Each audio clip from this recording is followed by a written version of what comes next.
Capítulo 16. Perseguições na Inglaterra durante o reinado da Rainha Maria.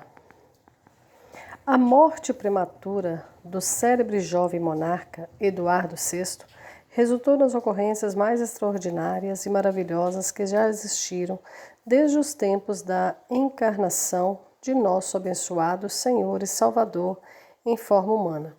Esse melancólico evento tornou-se rapidamente tema de desgosto geral. A sucessão ao trono britânico logo esteve envolta em disputa, e as cenas que se seguiram foram uma demonstração da grave calamidade em que o reino estava envolto. À medida que sua perda para a nação se desenrolava cada vez mais, as lembranças de seu governo eram cada vez mais base para recordações cheias de gratidão. A assaz terrível perspectiva que logo foi apresentada aos apoiadores da administração de Eduardo, sob a direção de seus conselheiros e servos, era uma ideia de que suas contemplativas mentes foram obrigadas a considerar com as mais alarmantes apreensões. As rápidas abordagens que foram feitas no sentido de uma total reversão das melhorias do reinado do jovem rei denotaram os avanços que foram assim propostos em uma resolução completa na gestão dos assuntos públicos, tanto na Igreja quanto no Estado. Alarmada com a condição em que o reino provavelmente se envolveria com a morte do rei, uma comitiva, para evitar as consequências que eram nitidamente previsíveis, produziu os mais graves e fatais efeitos. O rei, em seu longo e prolongado sofrimento, foi induzido a fazer um testamento, por meio do qual legou à coroa inglesa a Lady Joana, filha do Duque de Suffolk, casada com Lord Guilford, filho do Duque da Nortúmbria, e neta da segunda irmã do rei Henry, por Charles, Duque de Suffolk. Por esse testamento, a sucessão de Maria e Elizabeth, suas duas irmãs, foi totalmente substituída por temor ao retorno do sistema papal. E o Conselho do Rei, com a maior parte da nobreza, o prefeito da cidade de Londres e quase todos os juízes e os príncipes advogados do reino assinaram seus nomes nessa diretiva, sancionando a medida. O ministro-chefe de Justiça, Halley, apesar de ser um verdadeiro protestante e um juiz honesto, se recusou a unir seu nome em favor de Lady Joana, porque já havia expressado sua opinião de que Maria tinha o direito de assumir as rédeas do governo. Outros se opuseram ao fato de Maria ser empossada no trono, por temerem que ela pudesse se casar com um estrangeiro e, assim, colocar a coroa em considerável perigo. Sua inclinação ao papado também deixava pouca dúvida nas mentes de todos de que ela seria induzida a reviver os latentes interesses do Papa e a mudar a religião usada nos dias de seu pai, o rei Henrique, e naqueles de seu irmão Eduardo, pois manifestara maior teimosia e inflexibilidade de temperamento durante todo esse período, como foi explicitado em sua carta aos lordes do Conselho, por meio da qual reivindicou a coroa na morte de seu irmão. Quando isso aconteceu, os nobres que se associaram para impedir a sucessão de Maria e foram fundamentais no empreendimento, talvez seguindo as medidas de Eduardo, rapidamente proclamaram Lady Joana Grey, a rainha da Inglaterra, na cidade de Londres e em várias outras cidades populosas do reino. Embora jovem, ela possuía talentos de mais elevada natureza e as aulas com um excelente professor lhes deram muitas vantagens. Seu reinado durou apenas 5 dias, pois Maria, tendo obtido a coroa por meio de falsas promessas, rapidamente iniciou a execução de sua intenção declarada de extirpar e queimar todos os protestantes. Foi coroada em Westminster, seguindo a tradição, e sua alçada ao poder foi o sinal para o início da sangrenta perseguição que se seguiu. Uma vez obtida a espada da autoridade, ela não se conteve em seu exercício. Os apoiadores de Lady Joana Grey estavam fadados a sentir sua força. O Duque de Nortúmbria foi o primeiro a experimentar seu feroz ressentimento. Um mês depois de seu confinamento na torre, foi condenado e levado ao cadafalso para ser executado como traidor. Por seus muitos crimes, resultantes de uma ambição sórdida e desenfreada, morreu sem condolências ou lamentações. As mudanças que se seguiram rapidamente foram uma inequivocada declaração de que a rainha estava descontente com as atuais condições da religião. O Dr. Ponet foi afastado para dar espaço para Gardiner se tornar bispo de Winchester, a quem ela também deu o importante cargo de Lord Chanceler. O Dr. Ridley foi demitido da Sé de Londres e Bonny anunciada em seu lugar. J. Story foi expulso do bispado de Chichester para que o Dr. Day fosse admitido. J. Upper foi enviado prisioneiro para a Marinha e o Dr. Hitch foi levado à Sé de Worcester. Miles Coverdale também foi excluído de Exeter e o Dr. Vizier foi colocado nessa diocese. O Dr. Tunstall também foi promovido à Sé de Durham. Com essas coisas sendo notadamente percebidas, pesar e desconforto cresceram cada vez mais no coração de todos os bons homens, mas nos dos ímpios, grande júbilo. Os que conseguiram ignorá-las não se preocuparam muito com o desenrolar dos eventos, mas aqueles cujas consciências se uniram à verdade perceberam que já se acendiam brasas, que depois viriam a ser a destruição de muitos verdadeiros cristãos. As palavras e a postura de Lady Joanna no cadafalso. A vítima seguinte foi a amável Lady Joanna Grey, que, pela aceitação da coroa, pelas solicitações sinceras de seus apoiadores, incorreu no implacável ressentimento da sangrenta Maria. Quando subiu ao cadafalso, pela primeira vez, falou aos espectadores da seguinte maneira: meu bom povo, vim aqui para morrer e, por uma lei, estou condenada a esta sina. A ação contra a Alteza Real era ilegal e foi por mim consentida, mas no tocante à tentativa ou ao desejo de que tal ação ocorresse por mim ou em meu nome, lavo minhas mãos em inocência diante de Deus e diante de vós, bom povo cristão, neste dia. E assim torceu as mãos, onde segurava seu livro. Então disse: peço a todos vocês, bom povo cristão, que prestem testemunho que eu morro como uma boa mulher cristã e que procuro ser salva por nenhum outro meio, mas apenas pela misericórdia de Deus no sangue de seu único Filho Jesus Cristo. E confesso que quando conheci a palavra de Deus, negligenciei-a, amei a mim mesma e ao mundo, e portanto, essa praga e flagelo, agradeço a Deus, recaem feliz e merecidamente sobre mim por meus pecados, e ainda assim agradeço a Deus que por sua bondade me deu tempo e descanso para me arrepender. E agora, meu bom povo, enquanto vivo, rezo para que me auxiliem com suas orações. E então, ajoelhando-se, virou para Feckham, dizendo: poderia recitar este salmo? E ele disse: sim. Então ela recitou o salmo de Miserere, meu Deus, em inglês, com intensa devoção até o fim. Depois levantou-se e deu à criada, a senhora Ellen, suas luvas e lenço, e seu livro ao senhor Bruges. E então desamarrou o vestido e o carrasco, pressionou-a para ajudá-la, mas, desejando ser deixada em paz, virou-se para suas duas damas, que a ajudaram com isso, e também com seu vestido e gorjal, dando a ela um belo lenço para colocar sobre os olhos.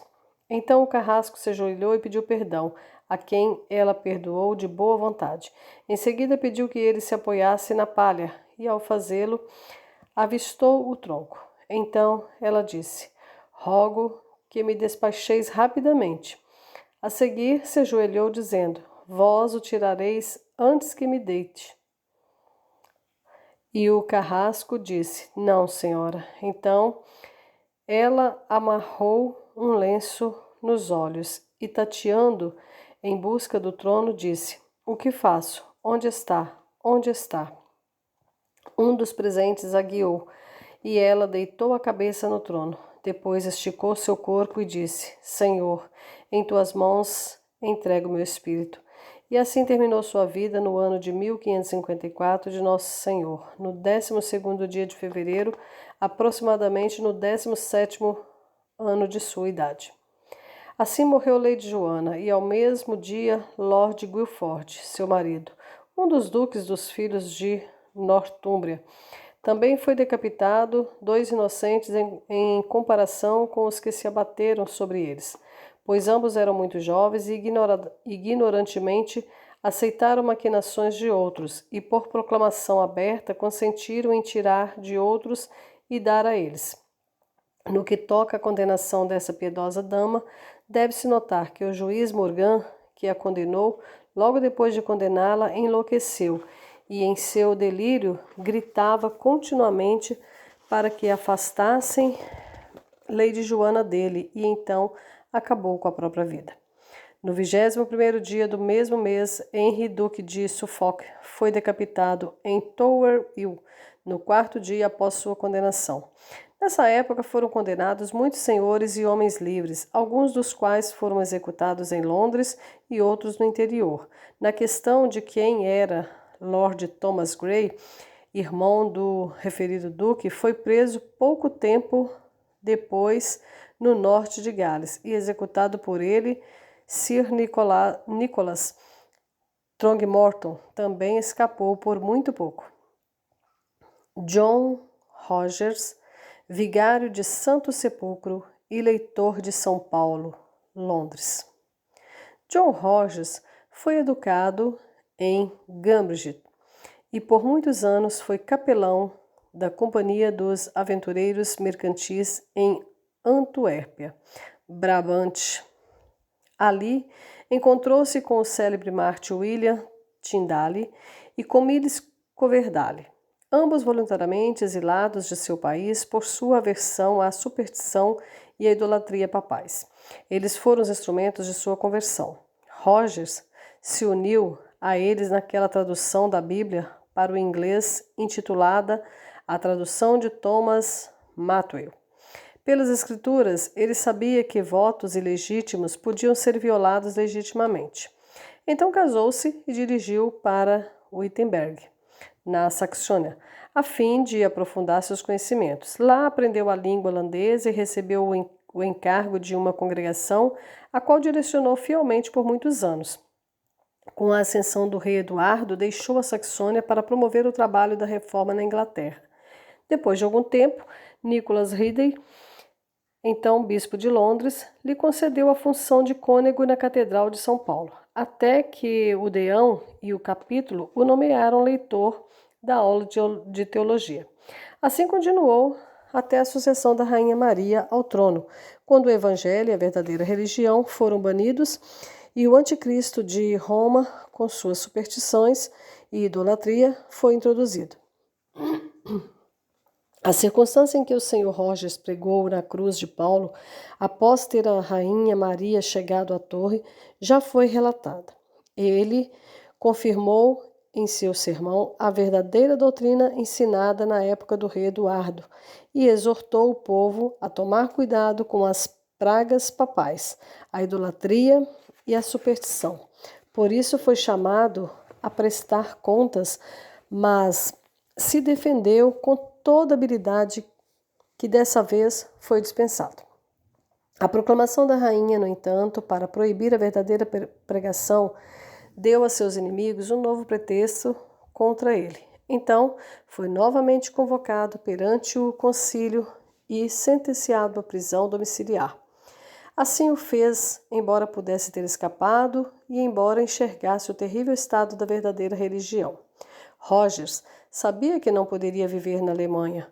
Não podia esquecer ainda de sua esposa, seus filhos e de que deveria prover meios de sustentá-los. Contudo, todas essas coisas foram insuficientes para induzi-lo a partir, pois, uma vez chamado para responder pela causa de Cristo, defendeu-a com firmeza e arriscou sua vida com esse propósito. Após um longo período preso em sua própria casa, o incansável Bonner, bispo de Londres, o fez ser encarcerado em Newgate, onde foi preso entre ladrões e assassinos. Após sofrer um longo e estrito encarceramento, convivendo com ladrões em Newgate, passando por diversos interrogatórios e sendo tratado de maneira nada bondosa, Rogers foi enfim condenado, injusta e cruelmente, por Stephen Gardiner, bispo de Winchester, no 4º dia de fevereiro do ano de 1555 de Nosso Senhor. Em uma segunda-feira de manhã, foi advertido de súbito pelo guardião de Newgate a se preparar para a fogueira. Ele, porém, profundamente adormecido, mal podia ser despertado. Por fim, desperto e de pé, ao receber a ordem de se apressar, disse: "Se é assim, não preciso amarrar meus sapatos." E assim aconteceu. Primeiro foi levado ao bispo Bonner a fim de ser degradado. Ao fazê-lo, pediu ao bispo apenas uma coisa, ao que Bonner perguntou de que se tratava. O Sr. Rogers, por sua vez, lhe pediu permissão para falar algumas palavras com a esposa antes de ser queimado. No entanto, seu pedido foi recusado. Quando chegou a hora de ser trazido a Newgate para Smithfield, o local de sua execução, o Sr. Woodruff, em um dos xerifes, aproximou-se do Sr. Roger e perguntou-lhe se haveria de retratar-se de sua abominável doutrina e de sua vil opinião acerca do sacramento do altar. Ao que ele respondeu: "O que preguei, selarei com meu sangue." Então o Sr. Woodruff disse: "Tu és um herege. Isso saberemos no dia do julgamento." Respondeu Rogers. "Bem," replicou o Sr. Woodruff, "nunca orarei por ti, mas eu orarei por vós," concluiu Rogers. Assim foi trazido no mesmo dia pelos xerifes, em 4 de fevereiro, para Smithfield, recitando o salmo Miserere. Pelo caminho, enquanto todos se regozijavam maravilhosamente em sua firmeza, com muitos louvores e graças a Deus. E ali, na presença do Sr. Rochester, controlador da casa da rainha, Sir Richard Southwell, ambos os xerifes e um grande número de pessoas, John Rogers foi queimado às cinzas, lavando as mãos nas chamas enquanto queimava. Um pouco antes de ser martirizado, ofereceram-lhe o perdão, caso aceitasse se retratar. Ele, porém, recusou em absoluto.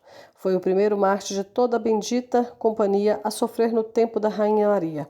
Sua esposa e filhos, 11 em número, 10 já crescidos e um bebê, o qual ela ainda amamentava, o encontraram pelo caminho enquanto seguia em direção a Smithfield. O triste momento em que viu sua própria carne e sangue não o pôde demover. Antes, constante e alegremente, enfrentou sua morte com impressionante paciência, na defesa e luta pelo Evangelho de Cristo. O reverendíssimo Lawrence Saunders. O Sr. Saunders, após passar algum tempo na escola de Eton, foi escolhido para ser enviado ao King's College em Cambridge, onde permaneceu por 3 anos e muito se beneficiou em conhecimento e erudição durante esse período. Logo após sair da universidade, juntou-se aos pais, mas logo voltou a Cambridge outra vez para estudar, onde começou a aprofundar seu conhecimento do latim, bem como do estudo das línguas grega e hebraica, e se dedicou ao estudo das escrituras sagradas a fim de melhor se qualificar para o cargo de pregador. No início do reinado do rei Eduardo, Quando foi introduzida a verdadeira religião de Deus, depois de conseguir licença, começou a exercer o ofício da pregação e era tão apreciado pelos que possuíam autoridade que o designaram para ministrar uma conferência de teologia no colégio de Fort Brigham. Quando o colégio de Fort Brigham foi dissolvido, Sanders foi designado como leitor na igreja de Litchfield. Depois de um certo tempo, partiu de Litchfield para uma prebenda em Leicestershire, chamada Church Langton, onde residiu, ensinou com diligência e manteve a casa sempre aberta. Então foi chamado a tomar uma prebenda na cidade de Londres, a saber, All Hallows, em Bridge Street. Depois pregou em Northampton, nunca interferindo nos assuntos do Estado, mas expressando ousadamente sua opinião contra as doutrinas papistas que provavelmente surgiriam novamente na Inglaterra, como uma praga justa pelo pouco amor que a nação inglesa então nutria para com a bendita palavra de Deus, oferecida a eles em abundância. O partido da rainha que se encontrava lá e o ouviu, muito se desagradou com o pregador por seu sermão, motivo pelo qual o levaram entre eles como prisioneiro, mas em parte por amor a seus irmãos e amigos, que eram os principais agentes da rainha entre eles, e em parte por não haver sido infringida lei alguma em sua pregação, o dispensaram. Alguns de seus amigos, percebendo tão assustadora ameaça, aconselharam-no a sair do reino, o que Sanders se recusou a fazer, mas, encontrando-se violentamente impedido de fazer o bem naquele lugar, voltou para Londres, a fim de visitar seu rebanho.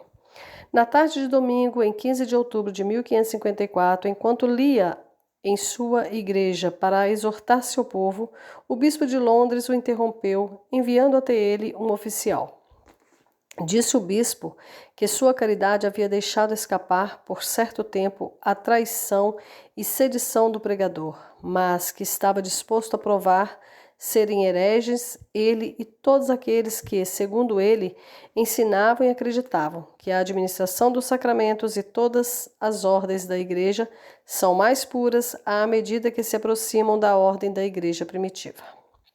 Após muito discutirem acerca do assunto, o bispo pediu que escrevesse sobre o que acreditava a respeito da transubstanciação. Lawrence Sanders o fez dizendo: Meu Senhor, buscais o meu sangue e o tereis. Oro a Deus para que sejais batizado nele a ponto de odiar o derramamento de sangue e venhais a tornar-vos um homem melhor. Sanders foi acusado de contumácia, pois suas severas respostas ao bispo, que antes, para obter o favor de Henrique VIII, havia escrito e impresso um livro de verdadeira obediência, no qual declarava abertamente que a Rainha Maria era uma bastarda, o irritaram de tal maneira que exclamou: levem esse tolo frenético para a prisão. Depois que esse bom e fiel mártir foi mantido na prisão por 15 meses, os bispos finalmente o chamaram, como fizeram aos seus companheiros de prisão, para serem examinados abertamente perante o conselho da rainha.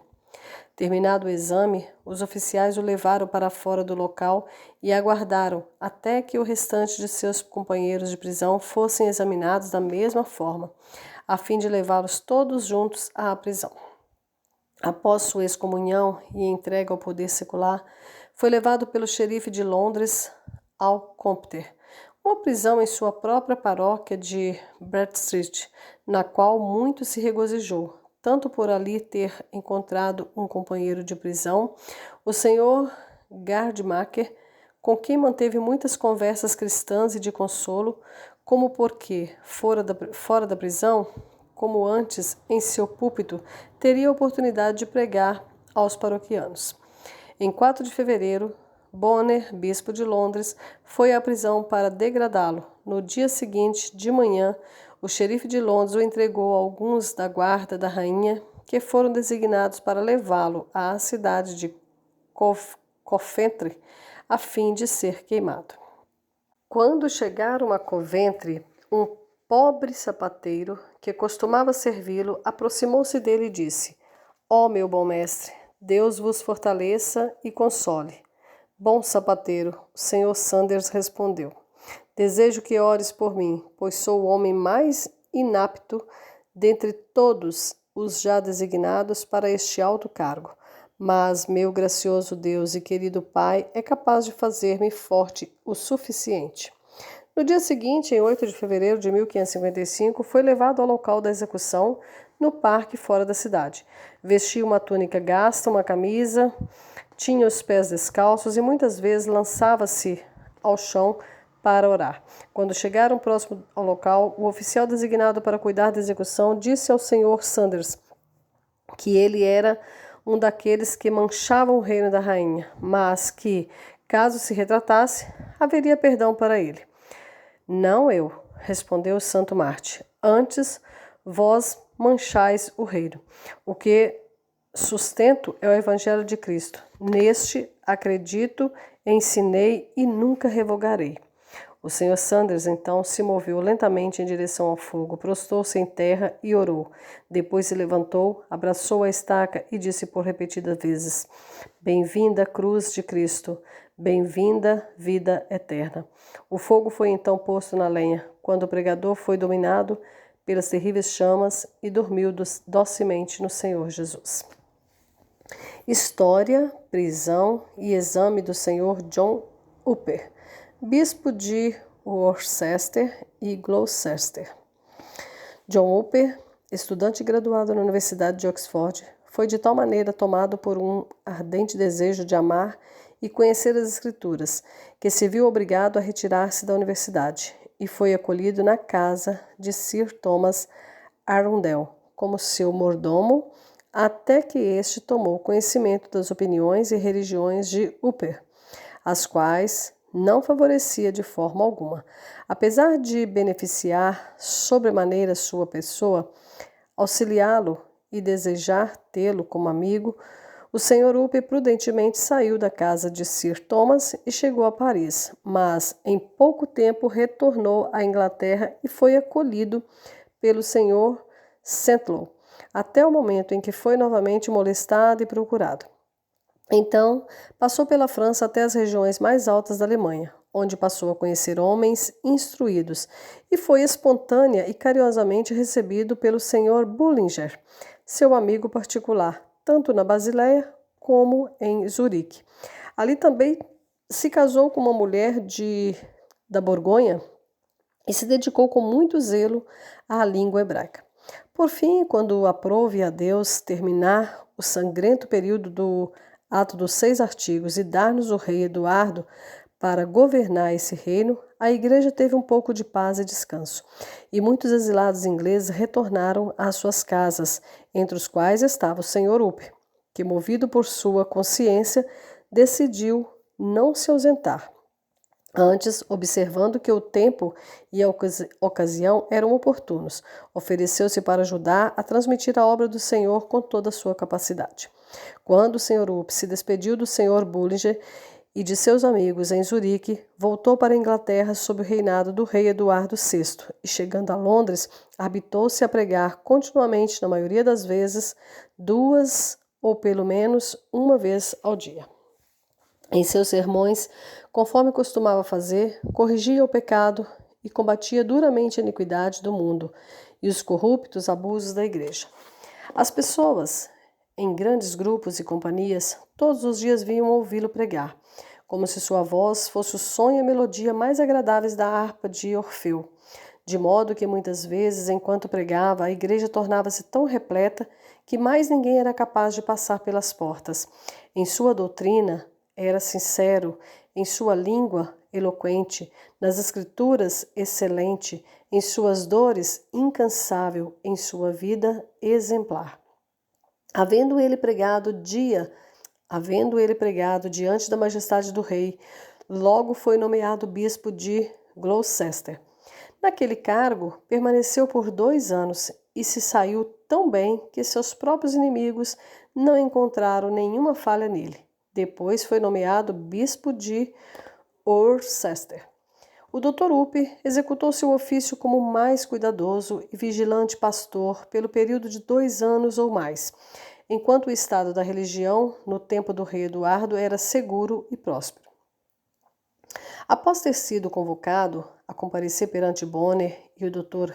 Hugh Upper, foi levado ao concílio, acusado falsamente de dever dinheiro à rainha, e no ano seguinte, em 1554, escreveu um relato acerca do tratamento severo que recebeu durante o confinamento de quase 18 meses em Flet.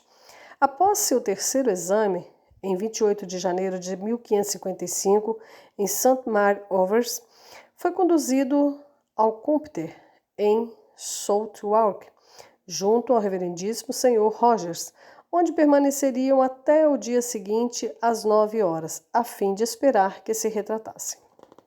Vem, irmão Rogers, disse o Dr. Upper, devemos nós tomar a frente neste assunto e colocar-nos para assar nessa fogueira? Sim, doutor, disse Rogers, pela graça de Deus. Não duvides, disse o Dr. Upper, Deus nos fará forças, nos dará forças. O povo aplaudiu de tal maneira a constância de ambos os mártires, que as palmas duraram longo tempo. No dia 29 de janeiro, o bispo Upper foi degradado e condenado, e o reverendíssimo Rogers foi tratado da mesma maneira. Ao anoitecer, o Dr. Upper foi levado pela cidade até Newgate. Apesar do sigilo, muitas pessoas saíram às suas portas com lamparinas e o saudaram, louvando a Deus por sua firmeza. Durante os poucos dias em que esteve em Newgate, foi a miúde visitado por Bonner e outros, que em vão tentaram fazê-lo retratar-se. Como Cristo foi tentado, eles também o tentaram, e depois relataram maliciosamente que havia se retratado. Sendo o local de seu martírio fixado em Gloucester, alegrou-se muito, erguendo os olhos e as mãos para o céu e louvando a Deus, por ter se agradado em enviá-lo para o meio daqueles a quem havia antes pastoreado, a fim de, com sua morte, confirmar a verdade que tanto lhes ensinara. Em 7 de fevereiro, chegou a Gloucester, por volta das 5 horas, e alojou-se na casa de Ingram. Depois de dormir um pouco, continuou em oração até a manhã seguinte, e assim seguiu no decorrer de todo o dia, exceto durante o curto tempo que gastava em suas refeições, ou quando conversava com o guarda, quando este gentilmente permitia que falasse com ele. Não fosse isso, passava todo o tempo em oração. Sir Anthony Kingston, que havia sido um bom amigo do Dr. Upper, foi chamado por meio de uma das cartas da rainha para comparecer à sua execução. Ao ver o bispo, pôs-se a chorar copiosamente. Com ternas súplicas, exortou-o a viver. É verdade, disse o bispo, que a morte é amarga e a vida é doce. Mas aí considera que a morte vindoura é ainda mais amarga e a vida vindoura ainda mais doce. No mesmo dia, um garoto cego conseguiu licença para ser trazido à presença do Dr. Upper. O mesmo garoto, pouco tempo antes, havia sido preso em Gloucester, por confessar a verdade. Ah, pobre menino, disse o bispo, embora Deus tenha tirado de ti a tua visão exterior, cujo motivo só ele sabe, dotou a tua alma com os olhos do discernimento e da fé. Deus te dê contínua graça para orar a ele, a fim de que não percas essa visão, pois então serias cego de corpo e alma. Quando o prefeito ordenou que ele se preparasse para sua execução, manifestou perfeita obediência e apenas pediu que o fogo o consumisse rapidamente e terminasse seus tormentos. Depois de se levantar pela manhã, solicitou que não permitissem a entrada de ninguém em sua câmara, para que pudesse ficar sozinho até a hora da execução. Por volta das 8 horas, em 9 de fevereiro de 1555, foi levado adiante e milhares de pessoas se reuniram, pois era o dia de mercado. Durante todo o caminho, foi rigorosamente proibido de falar E ao ver o povo que chorava amargamente por ele, por vezes levantava os olhos para o céu e olhava com muita alegria para os que conhecia. Nunca o haviam visto durante o tempo em que esteve entre eles, com um semblante tão alegre e corado como naquele dia. Quando chegou ao local designado para sua morte, contemplou sorridentemente a estaca e os preparativos feitos para sua morte, junto ao grande olmo, atrás do colégio de sacerdotes, onde costumava pregar. Então, após fazer uma oração, uma caixa foi trazida e colocada diante dele sobre um banquinho, com o perdão da rainha, caso se retratasse. À vista disso, exclamou: "Se amais minha alma, afastai isso de mim." Levando a caixa, Lord Chandos disse: "Vejo que não há remédio, matem-no rapidamente." Foi dado o comando para que acendesse o fogo, mas, como não havia mais lenha do que podiam carregar 2 cavalos, o fogo não acendeu de pronto e demorou um bom tempo até que se acendessem os juncos sobre a lenha. Por fim, queimaram ao seu redor, mas o vento, soprando com toda a força naquele local, sendo ainda uma manhã muito fria, afastava dele a chama, de modo que fora apenas tocado pelo fogo. Momentos mais tarde trouxeram lenha seca, e ao jogarem-na, um novo fogo se acendeu, pois já não havia mais juncos, queimando-lhe as partes inferiores do corpo, embora pouco tenham afetado a região superior por causa do vento, de modo que somente seu cabelo foi queimado e a pele um pouco chamuscada. Enquanto ardia o fogo, desde a primeira chama, ele orava, dizendo tranquilamente e em voz baixa, como alguém que não sente dor: "Ó Jesus, filho de Davi, tem piedade de mim e recebe minha alma." Depois que o segundo fogo foi aceso, enxugou os 2 olhos com as mãos e, vendo o povo, exclamou em alta voz: "Pelo amor de Deus, povo bondoso, concedei-me mais fogo." Enquanto a parte inferior de seu corpo queimava, mas era tão escassa a lenha que a chama apenas chamuscava suas partes superiores. O terceiro fogo foi aceso um tempo depois, o qual se mostrou mais extremo que os outros 2. Nesse fogo, orou em voz alta: "Senhor Jesus, tem piedade de mim. Senhor Jesus, recebe meu espírito." E essas foram as últimas palavras que dele se pôde ouvir. Contudo, ainda quando sua boca tornou-se escurecida, sua língua tão inchada que não podia mais falar, e seus lábios encolheram-se junto às gengivas, Hooper bateu no peito com as mãos até que um de seus braços caiu. Bateu ainda com o outro, enquanto a gordura, a água e o sangue escorriam-lhe pelas pontas de seus dedos, até que, renovando-se o fogo, suas forças se esvaíram e sua mão se prendeu ao bater no ferro sobre o peito. Então, imediatamente, curvando-se para a frente, entregou seu espírito. Assim, permaneceu por 40 minutos ou mais no fogo, semelhante a um cordeiro. Pacientemente suportou o tormento, sem se mover para a frente, nem para trás, nem para nenhum lado. Antes morreu tão silenciosamente quanto uma criança dormindo em sua cama. Agora reina, não duvido, como um bendito mártir no gozo celeste, que fora preparado para os fiéis em Cristo antes da fundação do mundo. Por sua firmeza, louvem a Deus todos os cristãos. A vida e a conduta do Dr. Rowland Taylor, de Hadley. O Dr. Rowland Taylor, vigário de Hadley, em Suffolk, era um homem de eminente erudição, graduado como doutor nas leis civil e canônica. Seu apego aos princípios puros e incorruptos do cristianismo o recomendou ao favor e à amizade do Dr. Cranmer, arcebispo da Cantuária, com quem viveu durante um longo tempo, até que, por seu próprio interesse, passou a viver em Hadley. Não apenas de palavras era feita sua pregação, mas toda a sua vida e conduta era um exemplo de vida cristã, livre de hipocrisia, de verdadeira santidade. Nele não havia sinal de orgulho. Era humilde e manso como uma criança, de modo que ninguém era tão pobre que não pudesse recorrer a ele com confiança, como se o fizesse a um pai. A sua humildade não era infantil ou covarde. Quando exigiam a ocasião, o tempo e o lugar, era firme em repreender os pecadores e os malfeitores.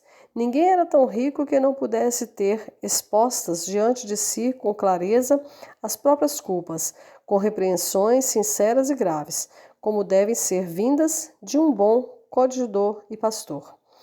Era um homem muito gentil, livre de qualquer rancor, ressentimento ou ojeriza. Antes, sempre pronto a fazer o bem a todos os homens, perdoando seus inimigos e nunca buscando o mal de ninguém.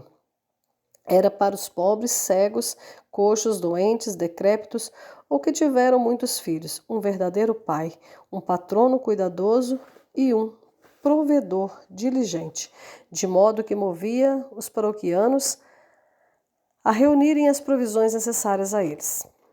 Ele próprio, além do alívio contínuo que sempre encontravam em sua casa, contribuía com uma honesta porção anualmente à caixa de esmolas comum. Sua esposa era também uma matrona honesta, discreta e sóbria, e seus filhos bem nutridos, criados no temor de Deus e na boa instrução. Era um eficaz sal da terra, mordaz às maneiras corruptas dos homens perversos, uma luz na casa de Deus, posta sobre um castiçal, para que todos os homens bons a imitassem e seguissem.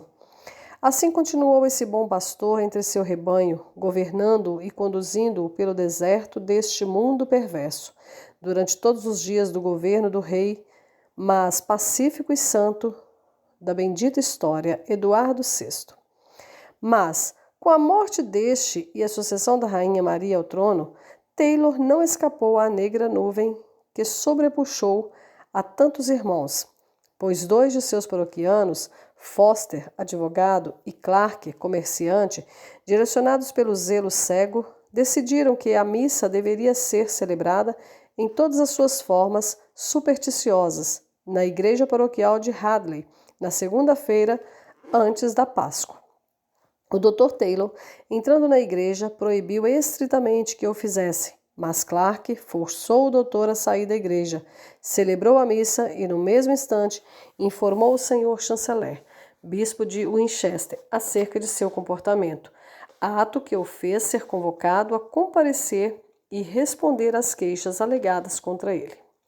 O doutor, ao receber a convocação, preparou-se com alegria para obedecer a ela, rejeitando o conselho de seus amigos de fugir para além-mar. Quando Gardiner o viu, injuriou-o, como era seu costume. O Dr. Taylor ouviu o abuso com paciência e quando o bispo disse: "Como ousas olhar-me na face? Não sabes quem sou eu?" Ao que o Dr. Taylor respondeu: "Vós sois o Dr. Stephen Gardiner, bispo de Winchester e senhor chanceler, e ainda assim um homem mortal. Mas se eu deveria temer vossa nobre aparência, por que não temeis vós a Deus, o Senhor de nós todos? Com que semblante aparecereis diante do tribunal de Cristo e respondereis ao juramento que fizestes primeiro perante o rei Henrique VIII e depois perante o rei Eduardo VI, seu filho?" Seguiu-se uma longa conversa, durante a qual o Dr. Taylor foi tão piedosamente comedido e austero para com seu antagonista que este exclamou: "Tu és um herege blasfemo. De fato, blasfemas contra o bendito sacramento", disse tirando o chapéu, "e falas contra a Santa Missa celebrada em sacrifício pelos vivos e pelos mortos." Então o bispo entregou ao tribunal real. Quando o Dr. Taylor chegou ali, encontrou o pregador virtuoso e vigilante da palavra de Deus, Sr. Bradford. Ambos agradeceram igualmente a Deus por ter lhes proporcionado um companheiro de prisão tão agradável. Juntos, louvaram a Deus e continuaram em oração, lendo e exortando um ao outro. Depois de passar algum tempo na prisão, o Dr. Taylor foi convocado a comparecer sob as arcadas da igreja de Bow. Condenado, o Dr. Taylor foi enviado a Clink e os guardas foram encarregados de tratá-lo brutalmente. À noite, foi levado a Poultry Compter. O Dr. Taylor estava no Compter há cerca de uma semana. No dia 4 de fevereiro, quando Bonner chegou para degradá-lo, trazendo consigo os ornamentos que pertenciam à ridícula cerimônia da missa, mas o doutor recusou tais armadilhas, até que foram forçadas. Na noite seguinte à degradação, sua esposa chegou na companhia de John Hu, seu servo, e seu filho Thomas, e devido à gentileza dos guardiões, foi-lhes permitido jantar com ele. Depois do jantar, caminhando de um lado para o outro, agradeceu a Deus por sua graça, que lhe dera forças para cumprir sua santa palavra. Com lágrimas, oraram juntos e se despediram com beijos. A seu filho Thomas deu um livro em latim, contendo as notáveis declarações dos velhos mártires, e no final escreveu seu testamento. Digo a minha esposa e a meus filhos: o Senhor vos deu a mim, e o Senhor me tirou de vós, e a vós de mim. Bendito seja o nome do Senhor. Creio que são felizes os que morrem em Deus. Ele cuida dos pardais e dos cabelos de nossa cabeça. Eu o tenho descoberto mais fiel e favorável do que qualquer pai ou marido. Portanto, confiai nele, por meio dos méritos de nosso querido Salvador Cristo. Amai, temei e obedecei a ele. A ele orai, porque ele prometeu socorro. Quanto a mim, não me considereis morto, pois certamente viverei e nunca morrerei. Vou na frente, e vós me seguireis depois para o nosso lar perene. No dia seguinte, o xerife de Londres e seus oficiais chegaram ao Compter às 2 horas da manhã para buscar o Dr. Taylor. Sem nenhuma luz, levaram-no ao Ouzak, uma estalagem fora de Aldgate. A esposa do Dr. Taylor, suspeitando que o marido haveria de ser levado naquela noite, ficou à espreita a noite toda no alpendre da igreja de St. Botolph, ao lado de Aldgate, junto às duas filhas, Elizabeth, de 13 anos de idade, a qual, órfã de pai e mãe, foi adotada por Dr. Taylor aos 3 anos de idade, e Mary, filha do próprio Dr. Taylor. Então, quando o xerife e seu grupo chegaram em frente à igreja de St. Botolph, Elizabeth clamou dizendo: "Oh, meu querido pai, mãe, aqui está meu pai, sendo levado embora." Então sua esposa gritou: Roland, onde estás?" Pois era uma manhã muito escura, de modo que um não podia ver o outro. O Dr. Taylor respondeu: "Querida esposa, estou aqui." E parou. Os homens do xerife o teriam levado adiante, mas o xerife disse: "Aguardai um pouco. Senhores, peço-vos, deixai que fale com a esposa." E então pararam todos. A esposa veio até o Dr. Taylor, que pegou a filha Mary nos braços. Ele, a esposa e Elizabeth ajoelharam-se e fizeram a oração do Senhor, diante da qual o xerife chorou copiosamente, bem como vários outros do grupo. Terminada a oração, ele se levantou e beijou a esposa, apertou-a pela mão e disse: "Adeus, minha querida esposa, consola-te, pois minha consciência está tranquila. Deus proverá um pai para minhas filhas." Durante todo o caminho, o Dr. Taylor caminhava regozijante, como quem se dirige a um agradável banquete ou noivado. Disse muitas coisas notáveis ao xerife e aos homens da guarda que o conduzia, e em várias delas os levou às lágrimas, pelo muito pedir fervorosamente que se arrependessem e corrigissem sua vida má e perversa. Com frequência também lhes causava admiração e alegria, quando o viam tão constante e firme, vazio de todo medo, com o coração contente e feliz por morrer. Quando o Dr. Taylor chegou a Aldham Common, o lugar onde haveria de sofrer, vendo uma grande multidão reunida, perguntou: "Que lugar é esse? E por que há tantas pessoas reunidas aqui?"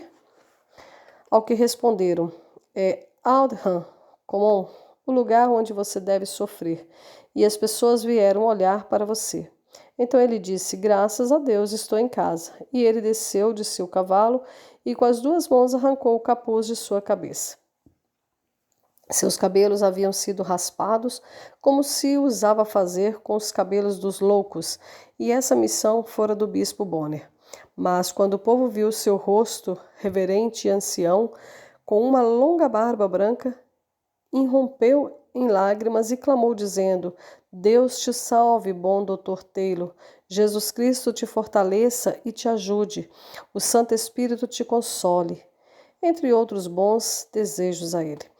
Tendo ele orado, caminhou até a estaca e a beijou. Depois colocou-se dentro de um barril, o qual haviam preparado para que ficasse de pé, com as costas contra a estaca, as mãos atadas uma à outra e os olhos voltados para o céu, orava continuamente. Depois amarraram-no com correntes e, após prepararem a lenha, Volvic cruelmente lançou uma delas em sua direção, atingindo-lhe a cabeça e cortando sua face, de modo que o sangue escorreu. Então disse o Dr. Taylor: Ó amigo, já sofri o suficiente. Por que isso? Sir John Shelton passou perto quando o Dr. Taylor estava recitando o Salmo Miserere em inglês, ao que o golpeou nos lábios, dizendo: Patife, fala latim ou te farei falar. Por fim, acenderam o fogo, e o Dr. Taylor, segurando as duas mãos, clamou a Deus, dizendo: Pai misericordioso do céu, por Jesus Cristo, pelo amor de meu Salvador, recebe minha alma em tuas mãos. Então permaneceu parado, sem chorar ou se mexer, com as mãos cruzadas até Sóice atingi-lo na cabeça com uma alarbada, esmagando-lhe os miolos, ao que o cadáver caiu no chão. Caiu no fogo, desculpa. Assim entregou este homem de Deus sua bendita alma nas mãos de seu Pai misericordioso e ao seu querido Salvador Jesus Cristo, a quem mais amava, sobre quem fiel e sinceramente pregava, a quem seguiu com obediência na vida e o todo o tempo glorificará na morte.